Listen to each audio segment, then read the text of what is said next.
everyone, this is Chantel from Gardening with Peaceful Living NH. Today I'm going to take you on a little bloom tour over here to show you what's blooming in our garden. But before we do that, we also are going to do some garden cleanup. I'm a little bit behind, or maybe a lot behind, on my garden cleanup because I've been so focused on getting the area for the nursery ready. So today we're going to tackle as much as we can of the flower beds that still need to be cleaned up, and after that we'll go on a little garden tour together. We are going to start first in this area over here. This is the entryway garden. When you first enter our driveway, this is what you first see.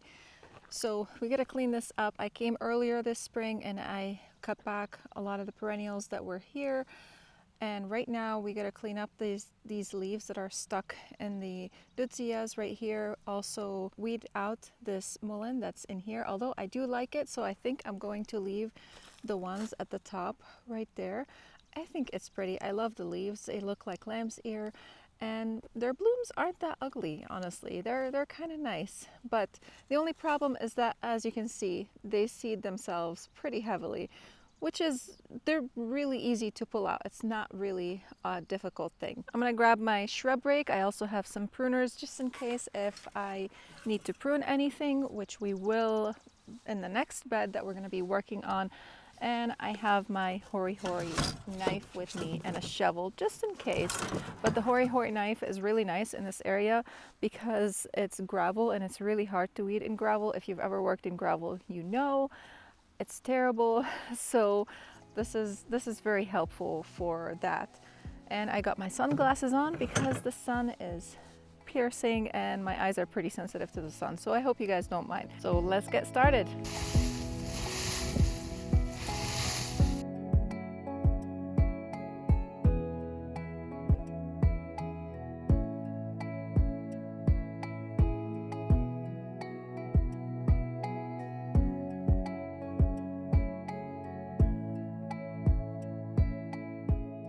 I just lost my hori hori knife. I put it down before I started raking and I have no idea where I put it. So now I'm gonna try to pull the mullein by hand and see how that goes. Hopefully I won't have any problems. And I looked for it in the wheelbarrow like a crazy lady in this pile of leaves. Could not find it. I don't know. It's probably laying in here somewhere laughing at me. So let's see what happens.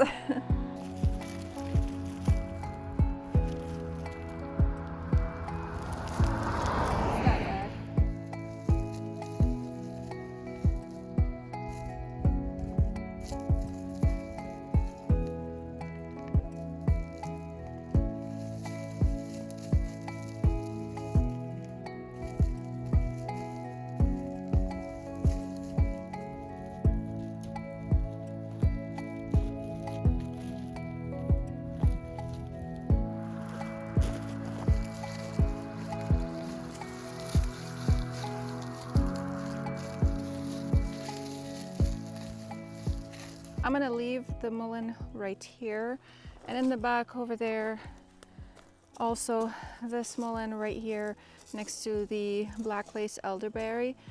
I'm going to leave it. My thought is it's better mullein than something else, and if you look closely, you'll see tons of weeds. Now this is a really large area over here, and I haven't filled it up, obviously. I have a few plants in here. I've been adding to it every year. Don't step on the plants, sweetie. But it's such a large area that it's hard to fill up all at once. Also, I don't specifically have a plan yet for this area. I have a few ideas, but it's not in full fruition yet. So for now, what I've been doing is, this might be a taboo thing, but I've been spraying with weed killer over here just because it's such a wide and large area and I want to be able to manage it without having the weeds take over everything. I'm not going to spray right now, but that will be something I'll do on another day. Also, our neighbor's forsythia is in full bloom. I was never really a big fan of forsythias because I don't like the yellow color. I don't know, I think they're growing on me. I think what I specifically don't like about forsythias is when they are planted in a hedge and they're kind of shorn like a boxwood. They look really ugly to me that way, but when they are in their natural form, I think they look really nice. Like this one, for example. I think that looks really nice. The next area we're going to work on is this front flower bed right here. We need to cut back the lavender. I just started seeing some growth on it at the bottom, and this is the time where I like to cut it, because in previous years, whenever I cut it too early, it died back all the way and there was no recovering. So I like to wait until the weather starts to warm up and we're kind of out of the frost and heavy frost period. It seems like we're not going to get any frost for now. Hopefully we won't, because our apricot tree is blooming. I'll show it to you, and once we're done with all of this, it's gorgeous. It is so beautiful. But anyways, so we're going to be cutting back the lavender. We're also going to be pruning the roses and cutting them back a little bit. I like to wait on the roses as well to prevent winter dieback. Hi, sweetie.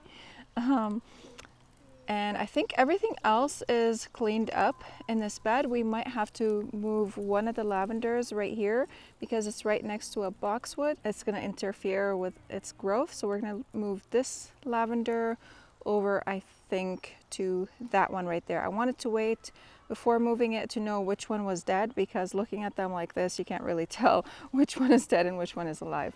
If I bring you closer, you'll start seeing the growth, the green growth right there. And this is my sign that now is the time to cut them back. And whenever I do cut them back, I stop cutting right when I start reaching the woody stem. So that would be right about here, because in our area, if I cut them back any further than this, they will definitely die back. We do get pretty harsh winters. Like last winter was pretty cold. It was cold for the whole winter. It didn't dip down into super low temperatures, but it was cold the whole time. We did not have a break in our winter where it did warm up a little bit. It was always freezing basically. So let's get started. What I like to do when I'm cutting back my lavender, I like to lift it up like this, and you can do that, but I want it to have a beautiful shape to it. So I kind of go around in circles just like that, so that I can kind of give it a mounding form to it, because I want the middle to be higher than the sides. So the sides are going to be a little bit shorter than the middle. And then as you go up, you just cut a little bit higher on the ones that are on top. And you can kind of clean it up after you're done with the first cut, just to, because you can see better at this point. I'll give you a close-up on the next one.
Looks like a few of the lavender did not make it.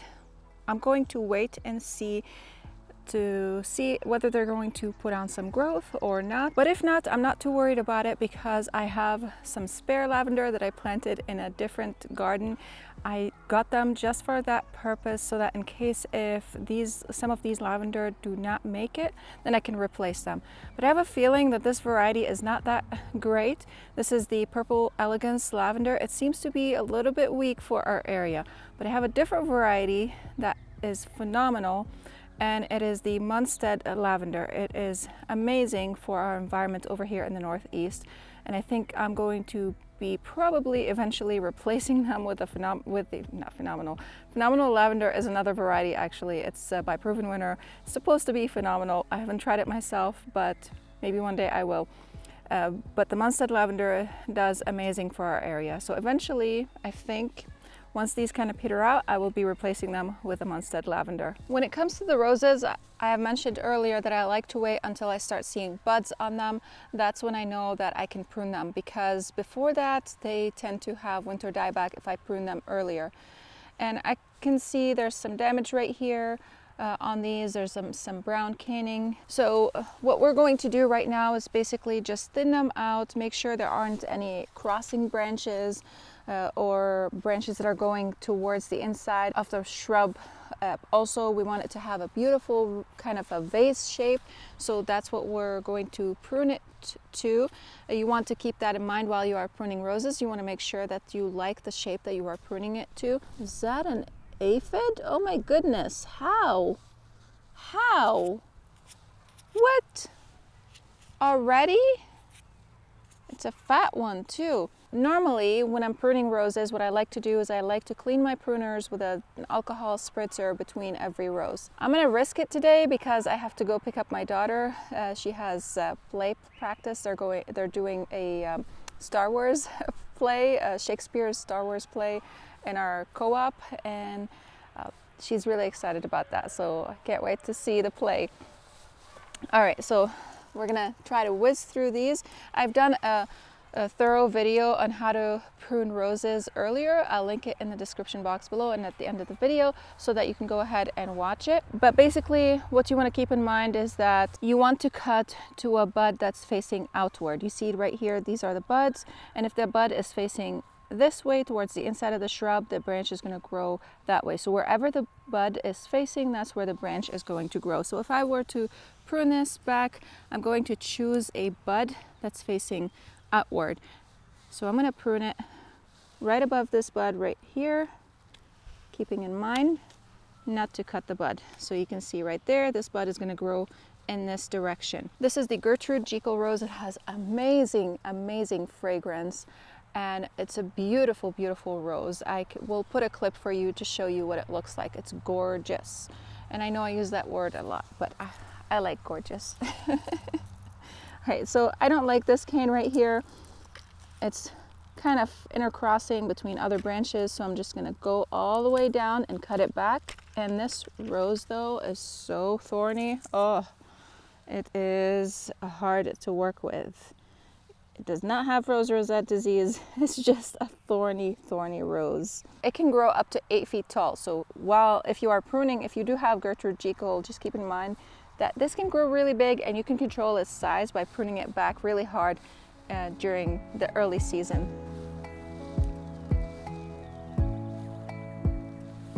Now you can see the difference between that one and these. Look how much smaller that is. It's about maybe 1.5 feet tall, while those are maybe about 4 feet tall or so.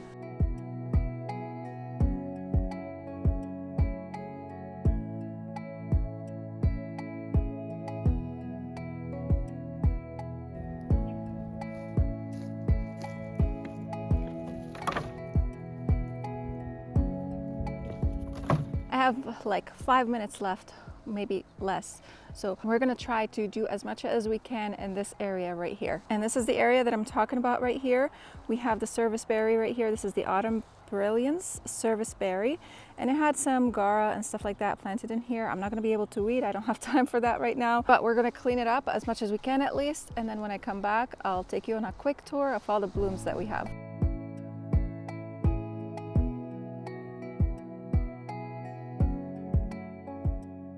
That looks better, kind of. There's still weeds in there, but I think we're good. I'm gonna go get cleaned up, pick up my daughter, and then we'll come back and I'll take you on a little tour. Okay, I'm back. So let's go ahead and start with a tour in the place where we just left, basically. Look at these hyacinths. They are the sweetest thing ever. I planted a grouping of them, 3 different groupings of them over here, and I kind of mixed in the bulbs. I had 2 different varieties. I'll put the name of the varieties on the screen, but I so love them. They are just coming up, so their blooms are not very big yet. That one I think might be white. I think we can see it over here better. And look at this. I love this pink also with the blue. I think The colors came out really nicely together. I think in a couple of days these are going to be bloomed out really nicely, like this one right here. I'm not sure why they're so short though. I don't know, maybe I planted them a little bit too deep, but I think they look really nice. Once this bed is all mulched and pretty, they'll look really nice over here. I started this bed last season, so it still needs a ton of work, and I didn't mulch it or anything. I just planted in here. I gotta do some more weeding in here. Sorry, you can see my shadow, but it's gonna kind of extend over here in this area and fill up this whole area over here. I'm gonna plant it mainly with perennials and annuals just to have something pretty in this area right here. Of course, I forgot about that rose. I always forget about it. Every single season I forget about it. I need to get back and prune that one. But we were just here a few minutes ago, and you can see these daffodils are in full bloom and they look gorgeous. I love these daffodils, and look at them closely. Look at this beautiful orange throat right there. Aren't they just gorgeous? Oh, I love this time of the year. Everything is coming into bloom and alive, looking beautiful and lush. It's just so, so nice. And pretty soon after, the phlox is gonna start blooming. I feel like I created a bald spot while I was cleaning them up. Maybe I should have just left them and didn't touch them. I mean, they always did really well whenever I just leave them alone and don't touch them. They are putting on some growth right here. If I look closely, you can see right there. I think this will fill in and just fill in this bald spot right there. Oops. Oh well, I should have just did what I always do and not touch the phlox. Boxwood is looking good also. The hydrangea is starting to leaf out in the back.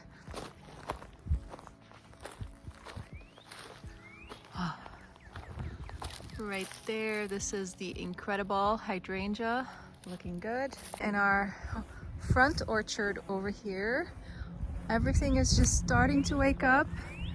They all come in bloom at different times, but I think it's okay.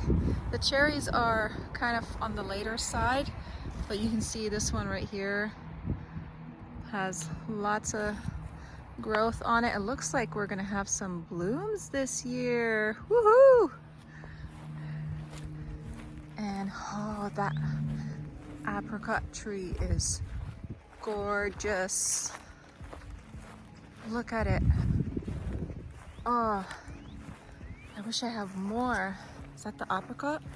Yeah. This is the there you go, you can see that. Moore Park semi-dwarf apricot. Oh, look at these blooms.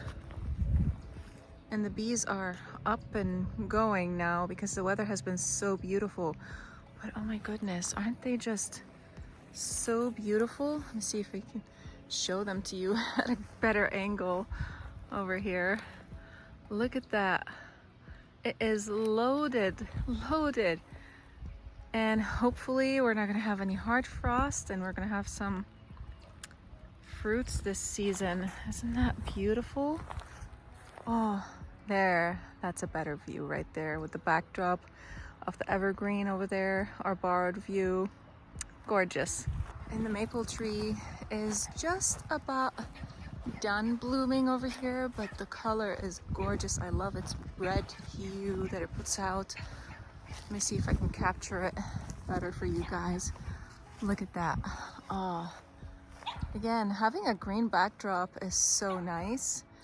I am excited about these right there, for them to grow so that we can have also just these evergreens dotted around over here. I think I may add more in the future, but we'll see what happens. Isn't that just beautiful? I mean, look at this. Look at these blooms. They're about done basically, but they looked prettier earlier. See, the color is just beautiful on it. This is what we got so far, and I'm excited for this season and all the projects that we have and all the areas that we're gonna fill up with plants. It's just gonna be so much fun and it's gonna look so beautiful. I'm excited for you guys to come along on this journey and just make this area beautiful. This house was really neglected when we came over here, and it's taken me years to kind of take over the areas that have been just riddled with all sorts of invasive things and shrubbery and all that. And it's such a work in progress, but I'm excited for how it's turning up and what it's gonna look like in the near future. And I can't wait for you guys to come along. Thank you guys so much for joining me on today's video, and I hope to see you again on the next one. Bye.